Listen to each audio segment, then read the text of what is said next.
আর রবের ওয়াদা কখনো মিস যায় না। আমরা কাকে খুশি করতে চাই?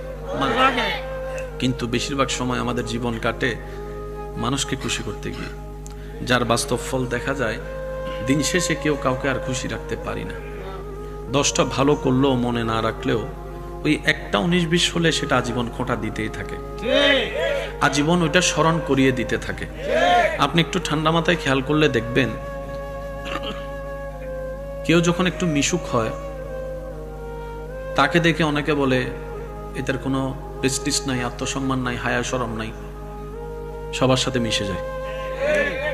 আবার সে মানুষটা যখন ওই কথাগুলাকে কানে নিয়ে নিজেকে রিজার্ভ করে ফেলে, কারোর সাথে মিশে না, কথা বলে না, বলে যে দেখ না তার বাপটা কেমন, অহংকারটা কেমন, মিশলো জ্বালা, না মিশলো জ্বালা।